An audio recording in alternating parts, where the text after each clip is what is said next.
செரி red colour கேட்டார். So அதுக்கு அவுட்புட் வரத்துக்கு நான் வந்து ஒரு சாம்பிள் அதில் ட்ரை பண்ணிவிட்டு ஓகேனா தான் நான் கிளைண்ட்டுக்கு அதை நான் அப்ளை பண்ணி கொடுப்பேன். இல்லைனா பண்ண மாட்டேன். ஸோ நான் கலர்லாம் வாங்கி வைக்க மாட்டேன். ஸோ கிளைண்ட் யாருனா கேட்டாங்கன்னா அந்த கலரை வாங்கிட்டு அதை ட்ரை பண்ணிவிட்டு ஓகேனா தான் நான் கிளைண்ட்டுக்கு பண்ணி கொடுப்பேன். இல்லைனா இல்லைன்னு சொல்லிவிடுவேன். ஏன்னா நம்ம எதனா ட்ரை பண்ண போயிட்டு அவங்களுக்கு எதனா அஃபெக்ட் ஆகிடுச்சுன்னா கிளைண்ட் மிஸ் ஆகிடும். ஸோ அதனால் இது நான் எப்போவுமே ரெகுலராக ஃபாலோ பண்ணுறது தான்.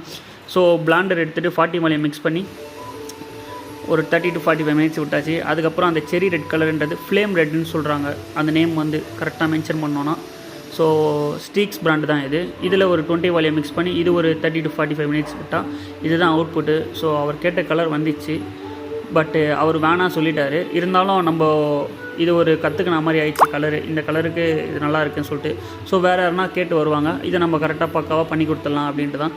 ஸோ நீங்கள் எதனா ஹேர் கலர் ட்ரை பண்ணியிருந்தீங்கன்னா கமெண்ட் பண்ணுங்கள், லைக் பண்ணுங்கள், ஷேர் பண்ணுங்கள். தேங்க்யூ.